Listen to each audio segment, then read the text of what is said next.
저도 아주 흥분합니다. 신제품도 있겠다. 일리트레 사이언스의 10년 만난 본게임 오늘도 본 내용으로 곧장 진격해보도록 하겠습니다. 안녕하세요. 저희는 본게임 2의 MST입니다.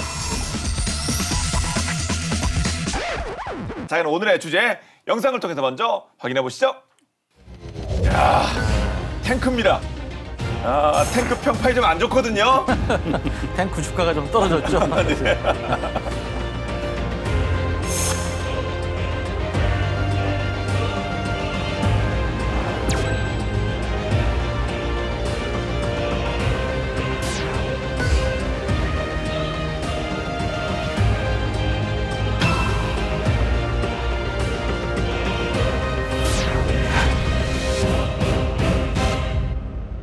러시아의 우크라이나 침공 이후에 러시아 전차가 서방 등이 지원한 그 대전차 무기에 맥없이 파괴되는 장면들이 많이 공개돼서 심지어 전차 무용론까지 제기되고 있는데요. 전차 개발국, 전차 강국들이 앞다퉈 차세대 전차를 예고하면서 21세기도 변함없이 지상들의 왕자는 탱크임을 선언하고 있다고 합니다. 자, 거기에 2차 대전 때 이거 대표 전차라고 할 수 있는 이 판터가 부활한다고요? 네, 그렇습니다. 이 명칭 듣고 네. 정말 이런 반응 보인 분도 계신데 저기 복원이 아니잖아요. 똑같이 만들었는데 복원이 아니잖아요. 네, 그렇습니다. 예.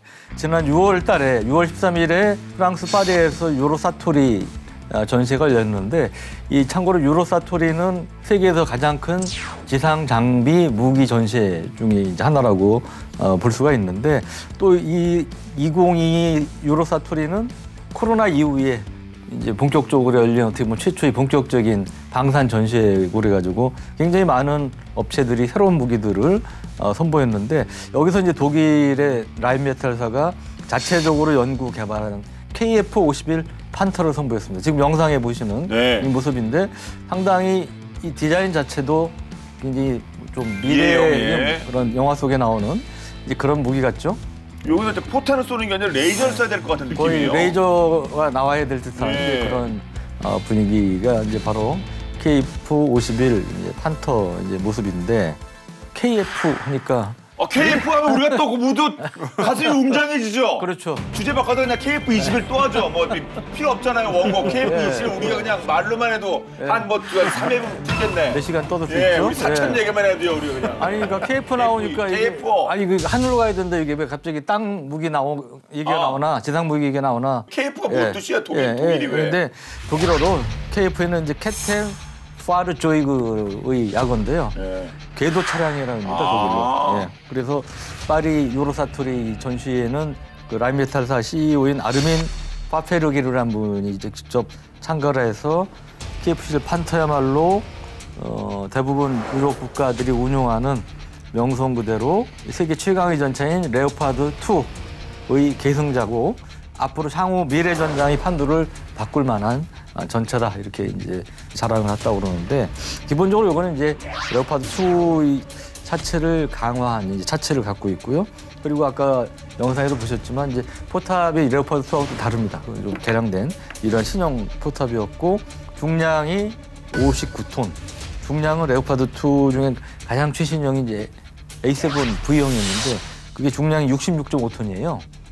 근데 KF-51은 59톤이니까 중량이 무려 7.5톤이 오히려 더 이제 가벼워진 거고 항속거리는 약 500km에 달합니다. 일단 디자인이 딱 말씀하신 것처럼 미래형인데 눈에 띄는 거는 포가 좀 더 이렇게 된 것 같은데 더 커진 거 아니에요? 포가 굵죠. 그죠, 굵죠. 일단 눈에 바로 보이는 게 이제 그 구경 130mm의 주포인데요. 우리 K2표를 비롯해서 현재 각국의 주력 전차들이 전차포 표준이 120mm거든요. 그걸 감안하면은 펀치력이 대폭 키워졌다고 할 수가 있는데 펀치가 더 세지면 당연히 교전 거리가 늘어나게 되죠. 포가 닿는 거리가 멀어지니까. 라인메탈사에 의하면 불과 10mm 차인데요. 130mm 포의 교전 거리가 현용 120mm보다 2배라고 해요. 또 부무장으로는 이제 12.7mm M2 중기관총을 이제 공축 기관총, 포랑 같은 식으로. 여기 화면에 보이는 게 조그만 거, 얘가 그 기관총인가 보죠? 그렇죠. 이게 포랑 같이 움직이는 그 기관총으로 사용을 하고요. 포에 비해서 거의 이쑤시개인데요? 오, 이거 이쑤시개. 그러니까 사실은 이 12.7mm도 기관총은 굉장히 큰 거죠. 중기관총 아니에요 이게? 중기관총인데 예. 워낙 이 주포 부분이 크니까 이제. 예. 오. 또 포탑 상부에는 또 7.62mm 기관총을 또 따로 달고 있어요. 그걸 이제 돌려가면서 쏘는 거죠. 이렇게 해서 이제 화력이 강화된 게 일단 가장 큰 특징이고요. 이제 주야간 조준경, 또 레이저 거리 측정기 이런 컴퓨터화된 사격 통제 장치로 조종을 할 수가 있고, 또 헌터 킬러 기능 당연히 갖추고 있기 때문에 이제 KF-51의 전차장과 포수는 각각 별도의 표적을 획득하고 추적해서 따로 사격을 할 수가 있고요. 명확한 고객이 등장한다면, 그러니까 당장 진짜 사겠다는 사람이 나오면 금방 이 KF-51 판토의 초도 생산형을 공급할 수 있다. 이렇게 주장을 하고 있어서 지금 양산 준비가 다 됐다는 얘기겠죠. 이 라인메탈사가 내놓을 수 있는 이제 미래의 전차를 보여주는, 지금 이거는 일종의 콘셉트카에 가까운 그런 상태라고 보시면 될 것 같아요. 그렇군요. 우리 그 K2표가 뭐 세계 최강의 3.5세대 전차라고 하는데 이렇게 요즘 뭐 세대 구분을 많이 하지 않습니까? 그러면 얘는 뭐 게임 체인저가 될 것 같다고 하기도 하고, 무슨 뭐 CEO가 나도 직접 이렇게 PT도 하고 했다는데 얘는 몇 세대 정도 되는 겁니까?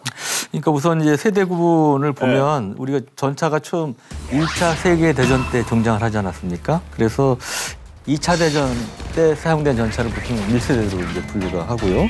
2차 대전 이후에 주로 냉전 시대에 활용된 60에서 70년대 개발 운용된 전차를 2세대로 보통 분류를 합니다. 그리고 1980년대부터 양산돼서 운용된 게 3세대입니다. 그래서 지금도 3세대 전차가 많이 쓰이는데, 주포를 기준으로 보면 105mm에서 이제 125mm, 서방 세계는 우리나라 포함해서 이제 120mm가 가장 큰 거고요. 그다음에 이제 러시아는 125mm가 이제 주력 주포로 이제 활용이 되고 있는데, 이런 것들이 이제 3세대로 분류가 되고, 1990년대 이후에 또 새로운 이제 기술들이 나왔는데, 그게 뭐냐면 이제 복합 장갑하고 이제 반응형 장갑, 물론 이제 리액티브 아머, 반응형 장갑은 그 전에도 있습니다만 좀 더 개량된 형태, 그리고 컴퓨터를 활용한 이런 사격 통제 장치를 쓴 이제 그러한 전차들이 이제 등장을 하니까, 이제 이런 것들이 3세대 플러스 3세대 개량형 중에 아주 이제 본격적으로도 발전된 게 우리 속표 같은 이제 3.5세대 전차가 해당이 되는데, 우리가 자랑하는 K2 속표를 비롯해서 미국의 에버네이트, 프랑스의 르클레르, 영국의 챌린저2, 그다음에 러시아의 T-90A, 그리고 독일의 경우는 레오파드 2 A6, 이런 것들이 이제 대표적인 3.5세대 전차라고 볼 수가 있죠. 이 KF-51은 정말 그 외관을 보면 우주 무기급처럼 얼핏 보이기도 해서 거의 4세대 아니냐. 미령이 아니라 우주 무기 같아요, 솔직히. 그러니까 이거는 뭐 3.5세대는 분명히 넘을 거다. 라인메탈사가 사실은 부풀려서라도 뭐 얘기해야 될 거 아닙니까? 근데 거기 자기들 홍보 자료에 4세대로 분류를 안 했대요. 정작 4세대를 표명하는 전차는 따로 있다고 그럽니다. 이게 바로 이제 EMBT라는 이제 전차인데. 얘는 무슨 건담. 건담 머리 같은 게 아니고. 진짜. 그러니까 이제 이게 기본적으로 이제 무인 총탑, ICWS는 기본적으로 이제 갖추고 있는 거고, 옆에 이제 이런 레이더라든지 뭐 이런 것들도 이제 갖춘 모습들이 이제 보이는데, 프랑스하고 독일이 이제 MGCS, 그러니까 메인 그라운드 컴뱃 시스템이라는 이름으로 4세대 전투 차량 연구를 이제 같이 해왔답니다. 근데 그 중에 하나가 레오파드 전차 차체에 프랑스 르클레르 전차 포탑을 결합한 그거를 만들었는데, 그게 바로 이 MBT 전차 기술 시범 모델이라는 거죠. 요게 이제 30mm 원격 조종 기관 포탑이 이제 RCWS라고 그러는데, 이거는 이제 무인기 격추도 가능한 것으로 이렇게 평가가 되고 있고, 그리고 트로피라고 이스라엘제 능동 방어 체계인데요.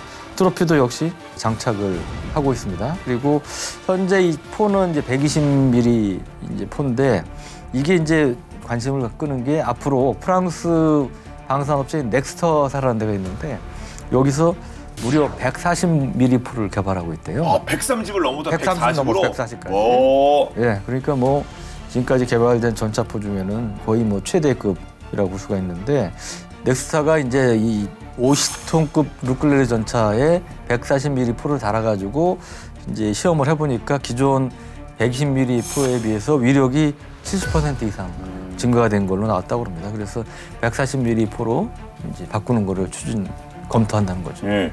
이제 많은 변화들이 있는데 3세대, 3.5세대. 근데 4세대에는 뭐가 되면은 어떤 요소를 갖춰야 4세대 이렇게 얘기 되는 거예요? 그러니까 이제 3.5세대 전차가 갖고 있는 기능 외에 플러스 이제 스텔스 기능. 그러니까 레이더하고 그다음에 이제 적외선 이제 그 탐지되는 부분을 상당히 줄이는 이제 그런 것들 저피탐이라고 표현하죠. 그리고 또 하나는 이 주포가 일반 화약을 활용하는 게 아니고 레일건이라고 있잖아요. 전자기포. 그래서 이제 전자기포를 쓰는 이제 그런 것들이 결국 4세대 전차가 되지 않겠냐 그렇게 예상을 하고 있습니다. 그리고 포탑 또 역시 이제 무인 포탑이 채택될 가능성도 이제 상당히 있는 걸로 이제 보여지고요. 또 일부에서는 정말 공상과학 영화에 나올 듯한 이제 플라즈마 보호막, 그러니까 사람 눈에 안 보이게끔 하는 스타워즈 아니에요? 스타워즈? 그야말로 그러면 뭐 레이더 적외선에 안 보이는 게 아니고 플러스 사람 시야에도 안 보이는 그런 스텔스 능력을 갖는 이제 그런 것들 이런 것도 얘기되는데 이거는 좀 아주 가까운 시일 내에 실현은 어렵지 않나 이제 그런 전망도 적지 않습니다. 예. 출시 시기가 참 묘한데 전차 쪽 분위기가 지금 안 좋긴 한데 계속 이런 그 무기들이 지금 공개가 되고 있는 상황입니다. 포가 뭐 130, 140 얘기도 있었는데 방어력 부분은 플라즈마 보호막 이건 안 될 거 아닙니까? 어떤 부분들이 뭐 something new한 게 있나요? 사실 이렇게 러시아가 전차를 좀 잘못 운용해서 아마 지금 전차가 주가가 많이 떨어졌다는 느낌도 있는데요. 솔직히 그렇죠. 예. 근데 전차 효용성이 낮아졌기 때문이 아니라는 반론이 좀 많이 있죠. 단지 러시아가 잘못한 거다. 이제 우리 러시아가 어떻게 이렇게까지 됐는지 모르겠습니다만은 참 요즘은 정말 뭐라고 또 정말 실드를 쳐줄 수가 없네요. 모든 면에서. 그렇죠. 그 전쟁 이후에 입장을 바꾸셨습니다. 예, 어쩔 수가 없습니다. 침략국이 됐으니까 현대 사회에서. 예, 당연한 얘기고요. 어쨌든 이번 전쟁에서 그 제블린이나 엔로 같은 이제 대전차 미사일 혹은 뭐 TB2 드론 이런 것들을 사용한 다양한 공격 수단에 러시아 탱크가 좀 속수무책으로 좀 당한 느낌이 있었는데 이에 대응하기 위해서 이제 KF-51 판터는 이제 강력한 방어력을 역시 어필을 하고 있죠. 대전차 미사일이나 운동 에너지탄을 막기 위한 능동 방어 장치 APS라고 하는 그리고 성형 자격탄에 대응하는 폭발 반응 장갑 그리고 마지막으로 보호층인데 이게 사실 이 포탑 상부를 공격하는 이제 최신 대전차 미사일들이 등장을 해서 요즘 이제 상부 공격에 취약한 경우가 많이 있었는데 이걸 또 방어하는 능력도 갖추고 있다고 지금 어필을 하고 있죠. 네. 사실 이제 전차가 탄생한 지가 벌써 100년이 넘었는데요. 근데 여러 차례 사실은 전차 무용론이 이제 부각이 됐었죠. 가장 대표적인 게 4차 중동전입니다. 1973년에 이집트의 그 기습 공격으로 이제 시작이 됐었는데 그때 이스라엘 전차 부대가 그 이집트군의 당시 구소련 무기들 대전차 무기들의 아주 헛된 공격을 치르게 되는데 대표적인 게 AT-3라는 그 사가 대전차 미사일 그리고 가깝게는 RPG-7 뭐 이런 무기들에 의해서 이스라엘 전차들이 이제 몇백 대가 파괴되는 큰 피해를 입으면서 이제 무용론이 나왔었지만 그래도 그 뒤에도 계속 전차는 건재하게 발전을 했었고요. 그리고 아르메니아 아제르바이잔 전쟁에서도 역시 튀르키 무인기 그 바이락타르 TB2 지금 이제 우크라이나 전쟁에도 활약하고 있는데 이제 이거에 의해서 이제 전차가 무력화된 그런 경우도 등장을 해서 무용론이 또 제기되기도 했는데 역시 전차는 사라지지 않고 계속 지상 무기의 핵심적인 존재로 자리 잡고 있죠. 그러다 보니까 전차는 죽지 않는다. 다만 사라질 뿐이다가 아니고 거듭날 뿐이다. 그렇죠. 이런 이제 표현이 이제 나오고 있고요. 그리고 이제 항상 무기는 창과 방패로 발전해 오지 않습니까? 그러니까 이런 대전차 무기 발전에 맞춰서 이를 방어하는 막는 그런 이제 전차의 소위 생존 장비 무기도 이제 발달을 하고 있는데 KF-51 판트의 경우는 뜻밖의 무기를 갖고 있어요. 그게 바로 드론인데요. 탱크에서 드론을요? 드론이 전차의 새로운 공격 수단을 많이 부하게 됐지 않습니까? 전차 킬러로 그거에 대항하는 비밀 병기로 이제 드론이 등장을 했는데 2대를 넣을 수 있다고 그래요. 먼저 30분 가량 비행하면서 이제 10km 내부를 정찰할 수 있는 정찰용 드론. 또 하나는 최대 이제 60km까지 1시간을 비행을 하면서 정찰은 물론이고 타격을 할 수 있는 배탄. 그 2가지 형태가 있다고 하고요. 지금 이게 이제 그 이스라엘 배탄인 이제 히어로입니다. 히어로 120이라는 건데 이렇게 이제 박격포형처럼 생긴 이 통에서 이제 발사가 되고요. 판터의 경우 이제 어떻게 이걸 운용하냐면 전차장, 포수, 조종수 3명을 기본으로 하는데 이 드론을 담당하는 시스템 오퍼레이터가 따로 있대요.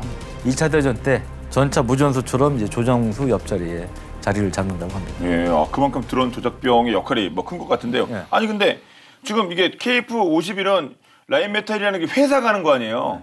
근데 지금 프랑스, 독일이 국가 차원에서 합작 프로젝트를 진행하는 MGCS 이게 나오고 있는데 라인메탈이 왜 본인들 돈 들여가지고 이거를 자체적으로 이렇게 등판시키는 그 이유는 어디 있을까요?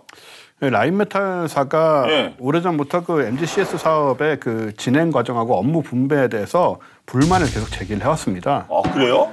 가장 큰 문제는 이제 사업 내 그 참여 비율 문제인데 프랑스하고 독일이 합의한 MGCS의 핵심 구성 요소가 9개인데 그중에 라인메탈사가 전담하는 부분이 이제 3개밖에 없는 3분의 1. 3분의 1 가지고는 안 된다? 네. 남은 6개 요소는 프랑스의 넥스터사, 아까 말씀하셨던 넥스터사하고 독일의 KMW사로 구성된 합작사가 또 따로 있어요.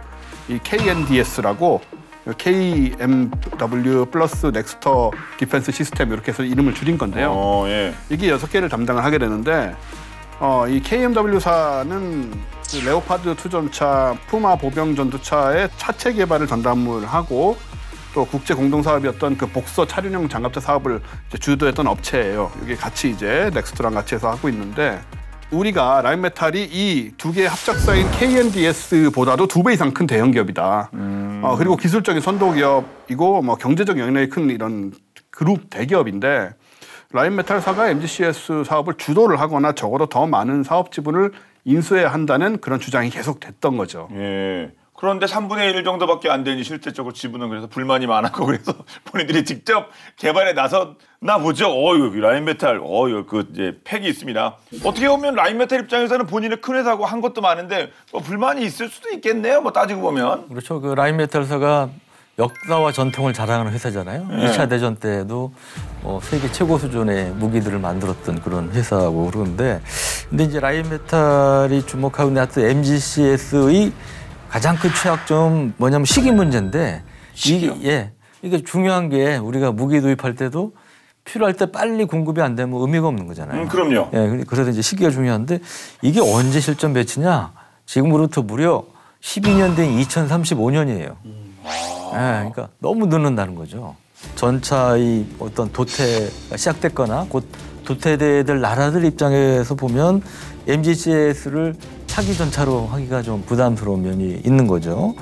그리고 특히 러시아의 우크라이나 침공 이후에 이 러시아의 위협에 대한 불안감 이런 것들이 굉장히 유럽 국가들이 크지 않습니까? 그래서 가급적 빨리 이런 뭐 전차라든지 뭐 자주포 이런 것들을 살려는 분위기가 아주 강해졌기 때문에 더욱더 이게 MGCS가 좀 어려운 상황인데 예를 들어 이제 폴란드라든지 노르웨이 뭐 이런 데들 보면 특히 폴란드 같은 경우는 그 러시아의 위협을 피부로 느끼는 이제 그런 나라다 보니까 처음에는 이제 MGCS 참가 가능성을 타진하다가 이 분위기가 좀 이렇게 안 좋게 가니까 미국 M1A2를 해야 되겠다 했어요. 근데 미국에서 이걸 바로 주기가 어렵다 그러니까 요즘 우리 K2 흑표 전차가 이 녹화 시점 기준 엄청난 대박설이 나오고 있지 않습니까? 그게 또 연결이 그렇게 되는 거예요? 연결이 되는 거죠. 미국이 당장 못 주니까 M1A2를. 폴란드는 미국 거를 염두에 두고 있었는데 어렵다고 그러니까 그 전체를 K2로 해야 되겠다. 그래서 무려 1000대를 폴란드가 도입한다는 얘기가 이제 거기서 나온 겁니다. 물론 그중에 몇백 대는 이제 폴란드 현지에서 생산되겠지만 약간 녹화 시점 기준으로 그 결정이 임박한 이런 상황인데 하여튼 좋은 결과가 나왔으면 좋겠습니다. 그래서 이제 하여튼 KF-51 판터는 이제 현재 전차 이제 수출 시장에 도전하는 건 물론이고 MGCS 앞에 이제 등장을 해서 이 MGCS 시장을 미리 선점하겠다. 그런 의도도 이제 반영이 돼 있는 거고 그래서 앞으로 사실은 K2가 이제 폴란드에서 그 대박 계약이 된다면 상당히 세계적으로 주목받는 강자가 되겠지만 역시 KF-51 판터가 성능이라든지 이런 것들이 좋기 때문에 상당한 K2의 또 유력한 경쟁자가 될 것으로 보입니다. 이걸 상황을 조금 더 이제 구체적인 얘기를 좀 드리자면 일단은 폴란드의 그 차기 주력 전차 선정 사업이 그 윌크 프로그램이라고 늑대 프로그램인데 K2 흑표가 지금 독일 레오파드 2와 미국의 M1A1 에이브람스의 경쟁을 따돌리고 좀 유력한 후보로 좀 올라가는 이제 녹화 시점에서 그 상황인데요. 이게 왜 이렇게 됐냐면 폴란드가 지난 4월에 우리 아마 방송 때 얘기했을 거예요. 그 보유 중이던 230대의 T-72 주력 전차를 우크라이나에 기증을 합니다. 그래서 이제 빨리 그 빈자리를 메워야 되는 상황이 된 거죠, 주력 전차에. 근데 미국과 독일은 지금 자국 내 선주문을 소화를 해야 되는 상황이라 당장 줄 수가 없는 상황이다 보니까 납기에 맞출 수 있는 전차가 지금 K2 흑표밖에 없는 상황이 된 거고요. 그리고 노르웨이 같은 경우에는 지금 독일의 레오파드 2A7하고 계속 경쟁 중인데 9월쯤에 우선 협상 대상을 결정을 하고 그다음에 기술 협상 및 가격 협상 등을 이제 거쳐서 올해 말에 이제 계약하는 일정으로 진행이 되는데 K2 흑표가 역시 유리한 상황입니다.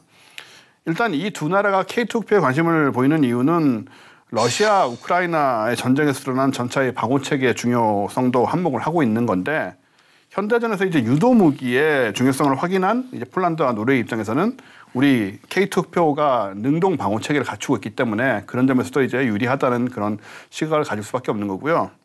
이 K2 흑표의 능동 방호 시스템은 날아오는 미사일을 회피하는 그 유도 교란형 소프트킬하고 그다음에 직접 타격하는 이 하드킬을 동시에 갖추고 있다는 점이 굉장히 장점인데 물론 그와 함께 가격 굉장히 중요하잖아요. 아, 그렇죠. 예, 독일의 레오파드 2 전차가 대당 가격이 한화 450억 원입니다. 근데 K2 흑표는 첨단 옵션을 달아도 대당 100에서 130억 원이다 보니 비교가 안 되네 이건요. 예, 한 대 살 돈으로 4대를 살 수 있다는 상황이 되니까 아무래도 이게 매력적일 수밖에 없고 모든 상황이 좀 그쪽을 가리키고 있고요. 흑표 쪽은. 그다음에 물론 최신 기술이 적용된 3.5세대 전차다 보니까 향후에 뭐 빨리 개량을 해야 된다든가 이런 부담도 훨씬 적다라는 점에 있어서 아마 방송 시점에는 정말로 예. 우리가 좋은 소식을 듣게 되지 않을까 그런 생각이 듭니다. 그렇습니다. 탱크 뭐 새로 개발할 계획이 있다고 하더라도 분위기 안 좋으니까 잠깐 조용히 있을 것도 같은데 막 신형 전차 계획이 계속 막 빵빵빵빵 터져나오고 있어요. 네. 이거 엄청 의외입니다, 저는. 예. 또 전차 관련해서 가장 세계적으로 유명한 것 중에 하나가 M1 전차 아닙니까? 아, 미국 얘기해야죠, 지금. 그렇죠. 미국. 예. 예. 그래서 미국 뺄 수 없는데 지난 6월 16일에 뭔 일이 있었냐면 완전히 업그레이드된 새로운 형태가 등장을 하게 되는데 그래요? 그 티저 영상이 공개가 됐어요. 소위 맛배기 영상이 딱 공개가 됐는데 지금 보시는 이 영상인데요. 이건 CG인데? 네. 넥스트 제너레이션. 네. 그러니까, 4세대 에이브람스. 예. M1 에이브람스 NG. 그 적은 우리가 오는 걸 절대 듣지 못한다. 이제 그런 표현을 썼다는 거예요. 전차 이거 네. 진짜 엔진 소리가 저 가끔 저희 인제 네. 가면은 이제 네. 전차 앞에 지나면 기다려줘야 되네, 같이 따라가야 되잖아요. 추월하기 어려우니까. 엄청 큰데. 엄청 크죠. 예. 그래서 뭐 들리게 하겠죠. 근데 엄청 줄였다는 얘기인데 그래서 지금은 M1 전차는 가스터빈 엔진이어서 엄청 커요. 그러니까 이거를 정말 확 줄이려면 하이브리드 엔진을 달지 않았나 그렇게 추측을 하고요.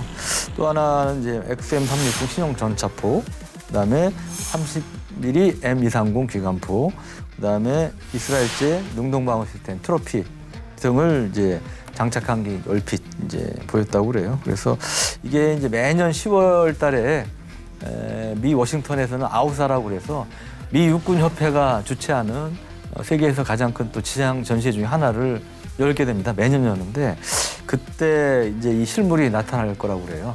근데 M1 에이브람스도 이거 뭐 개량이 엄청 많았던 거 아닙니까? 네. 근데 그 최신 개량형보다 또 많은 변화가 더 있을 것 같다고 예상하나 보죠? 그러니까 M1 전차가 사실은 굉장히 오래됐어요. 연식이 좀 됐는데 이게 처음 나온 게 80년대도 아니고 1979년입니다. 70년대에 개발돼서 네. 70년대 말에 만들어진 무기니까 올해로 벌써 44살 되는 그런 나이고 지난 40년 동안 이제 꾸준히 이제 업그레이드가 됐어요. 그래서 M1A에서 M1A1, M1A2 쭉 업그레이드가 됐고 이제 M1A2도 이제 SEP형이라는 게 이제 최신 모델로 이렇게 나왔는데 SEP도 이제 V1, V2, V3가 있어요. 그래가지고 뭐 계속 다양한 형태로 이제 업그레이드가 되는데 SEP 이제 V3 최신형의 경우를 보면 이 새 가스 터빈 엔진으로 교체가 됐는데 이거는 이제 연료 효율을 높이기 위해서 이제 그렇게 개발이 됐다고 그러고요. 장갑도 또 신형 복합 장갑을 장착을 해서 더 방어력이 강화가 됐다고 그럽니다. 또 이 앞으로 SEP V4로 또 새로운 이제 개량형이 나오는데요. V4는 2025년부터 2040년까지 활동을 하게 되고요.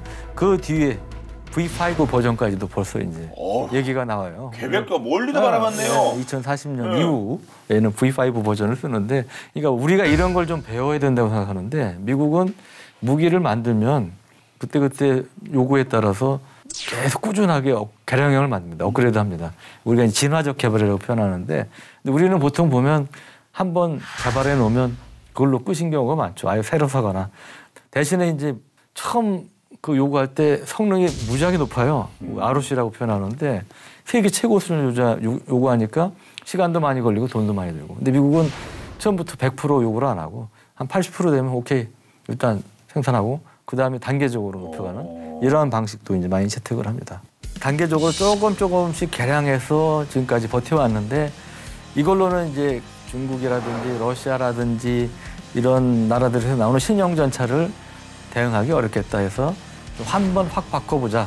이제 NG형을 만든다고 그럽니다. 그리고 이제 프랑스의 경우는 주력이 아시다시피 르클레르 전차인데, 여기 이제 스콜피온 프로젝트라는 거에 따라서 XLR 레벨이라는 걸로 업그레이드 될 예정인데, 스콜피온 프로젝트는 이제 GTIA 또는 이제 복합 무기 전술 그룹 수준으로 프랑스 육군 핵심 부대의 장비하고 네트워크를 전환시키는 것을 이제 목표로 이제 하고 있다고 그러고요. 아토스사라고 있는데 여기에 이제 SICS 스콜피온 전투 정보 시스템하고 탈레스사의 라디오 시스템 등이 이제 장착될 예정이라고 하고요. 이 담당 업체는 역시 아까 말씀하셨던 넥스터사가 이제 담당을 하고 있습니다.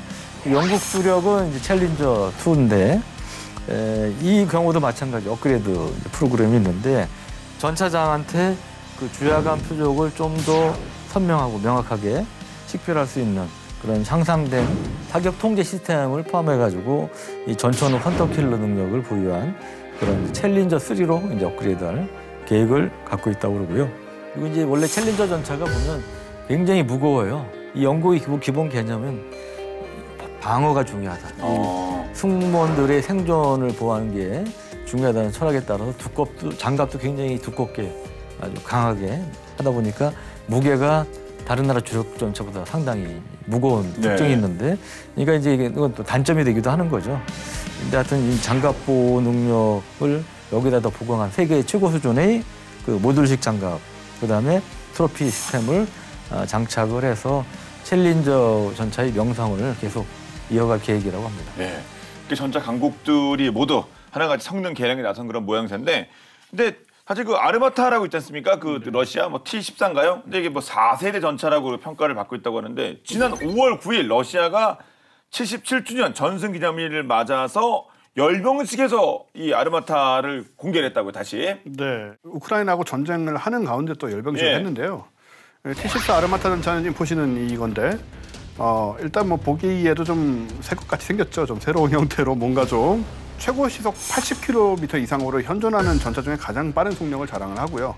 그리고 무인 포탑, 그리고 레이더 탐지가 어려운 스텔스 기능도 적용돼 있고, 그리고 이제 대전차 무기를 직접 타격하는 하드킬 방식의 능동 방호 체계도 탑재를 하고 있어서 사실 주목을 많이 받았었는데요. 근데 지금 양산을 못 하고 있습니다.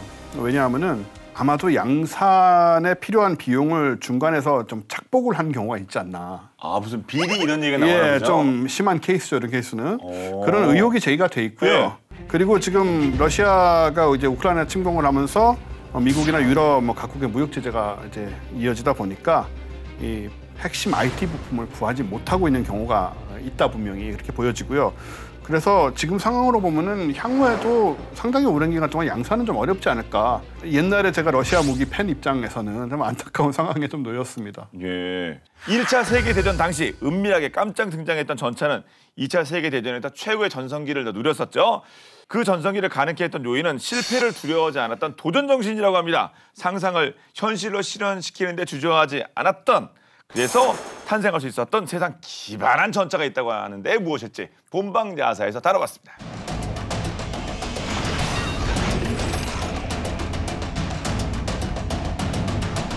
현대전의 주력 지성 무기인 전차는 지난 100여 년간 놀라운 발전을 일으켰습니다.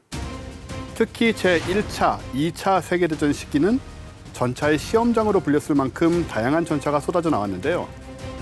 3륜바퀴가 달린 전차, 30kg의 인조 루비로 레이저를 만든 전차 등등 기상천외한 전차들이 넘쳐났죠. 그중에는 시대를 너무 앞서가 사장될 뻔한 전차도 있었지만 현대 무기사의 한 획을 그은 전차도 있었습니다.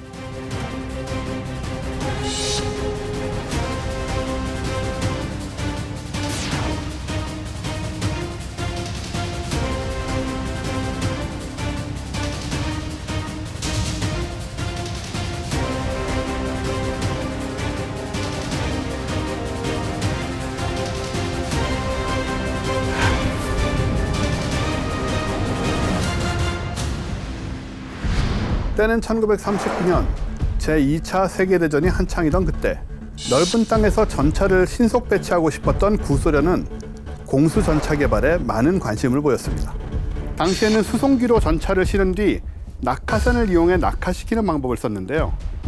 이 방법은 착륙 과정에서 전차가 파괴될 수 있어 너무나 위험했죠. 그래서 구소련군은 안전한 공수전차를 만들기 위해 한 가지 아이디어를 냅니다.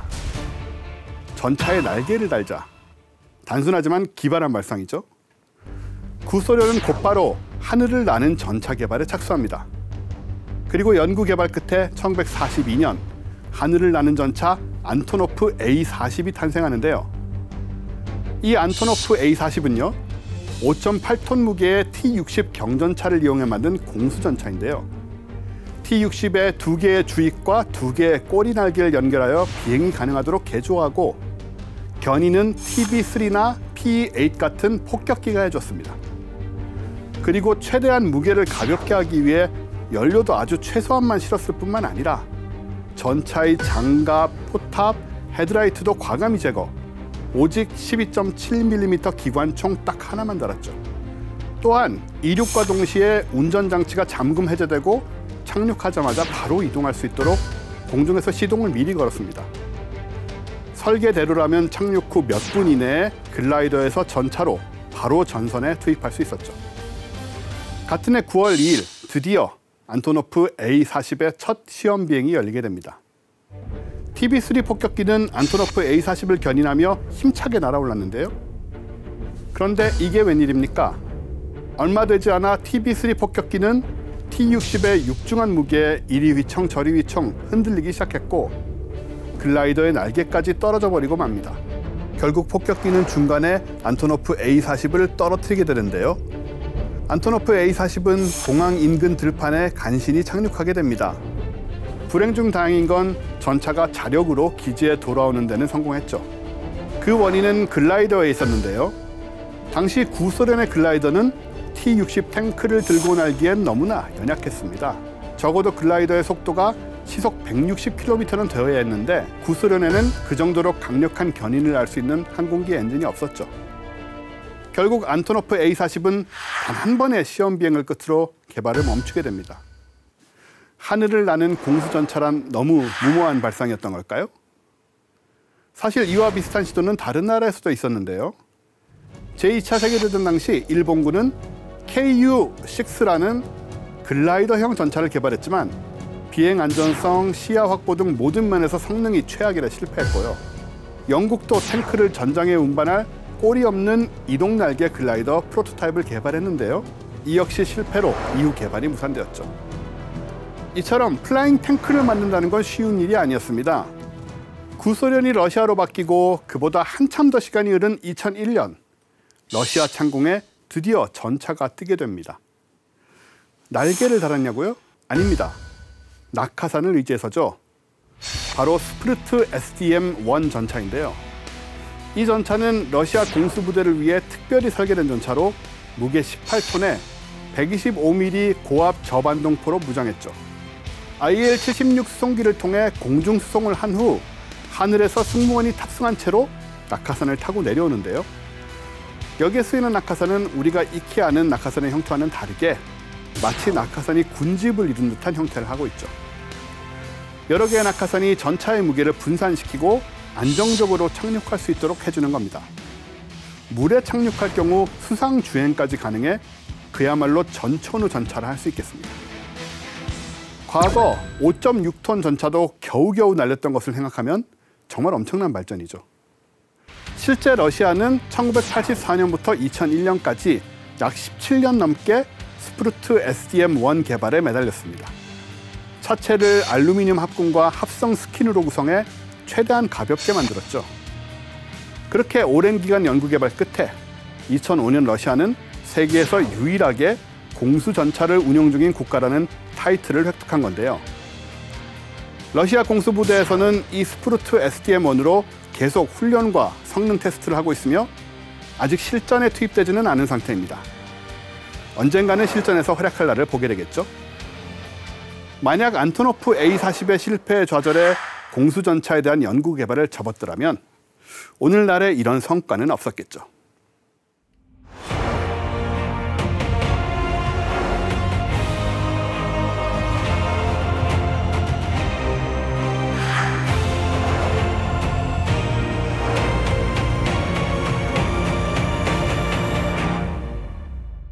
한때는 이랬었는데 러시아가 한때는요. 예, 이것도 뭐 좀 엉뚱하긴 하지만 어쨌든 기술력을 떠나서 좀 상상을 현실로 실현시키려는 그런 노력이나 그런 리더십 같은 게 있었던 시절이 있었습니다. 네. 예, 지금은 근데 양산비를 착복을 한다는 얘기까지 나오니 참 안타깝네요. 예.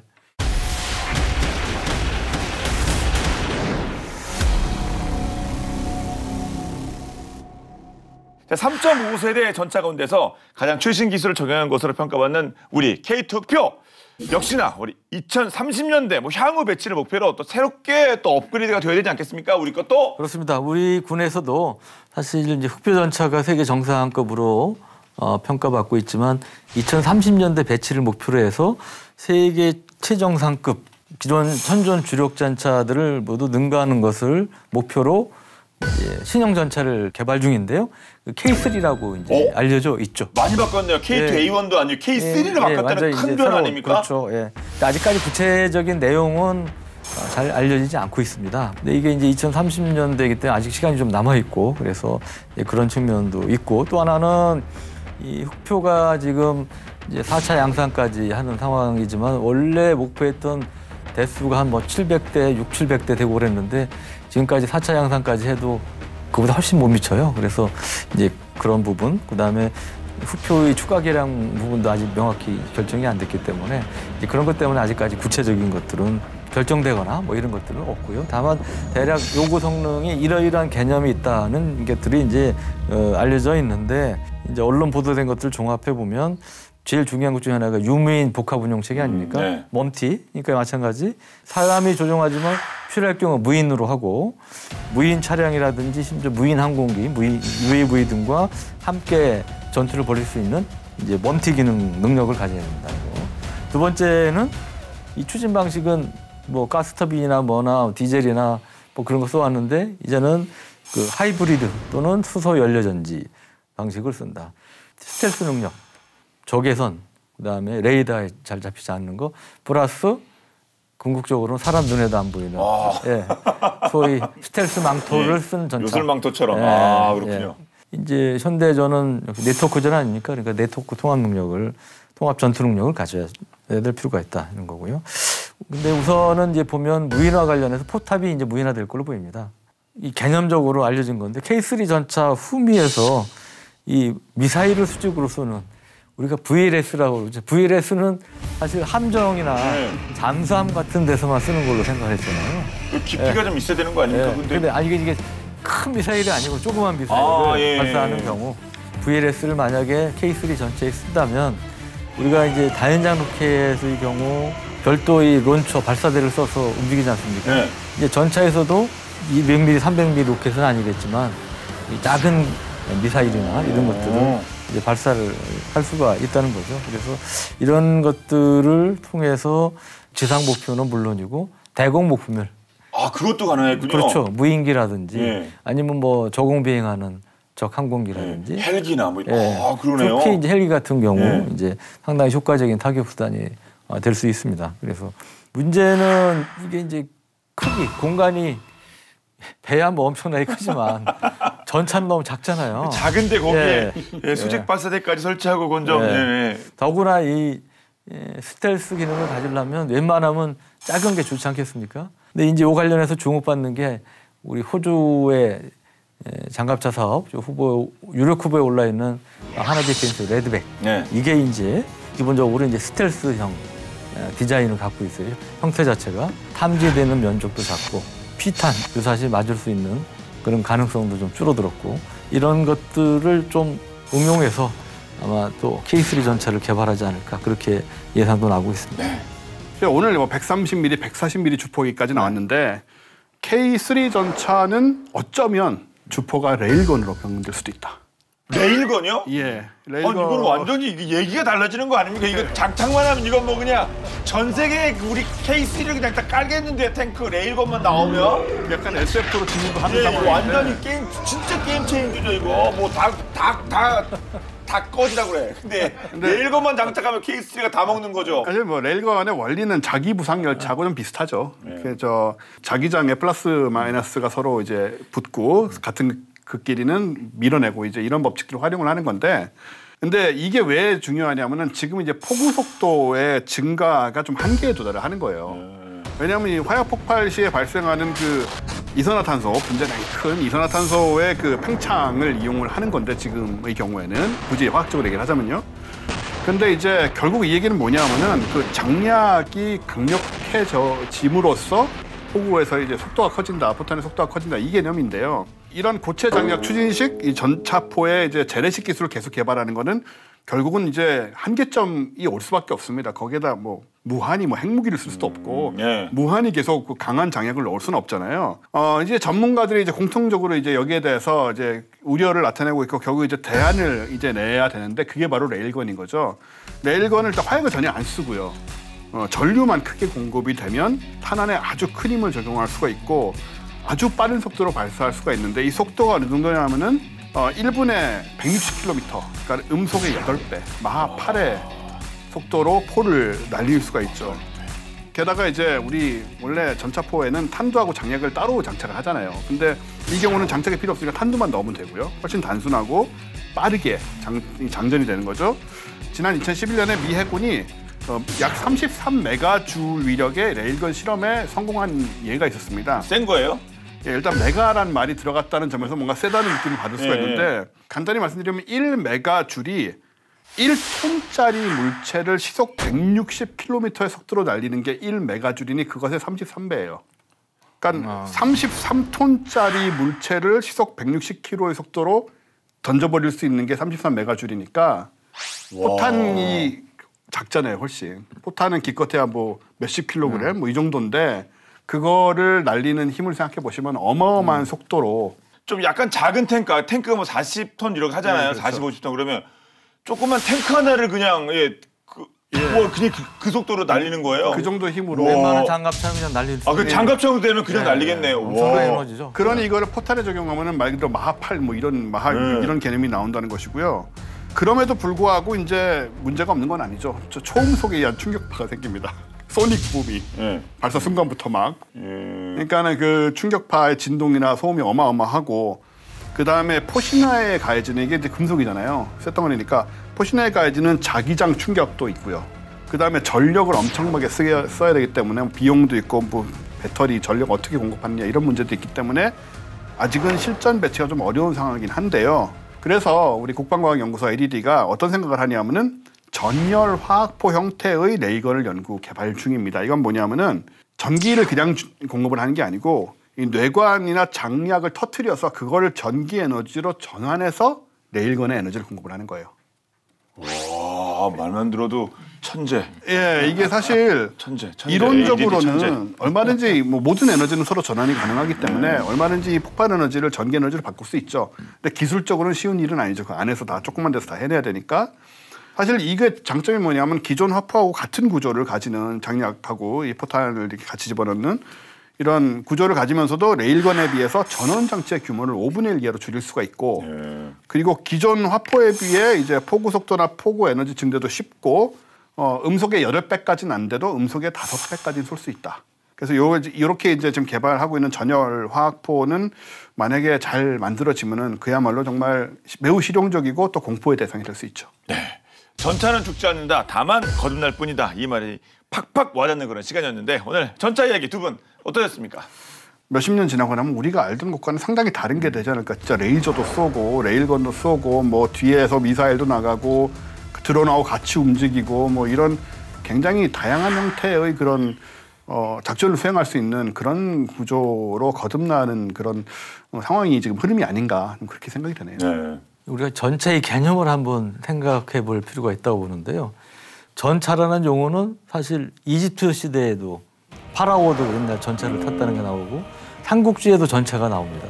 그런 측면에서 전차를 본다면 이거는 그야말로 그 적진을 아군을 보호하면서 돌파하는 수단이 이 전차인 거예요.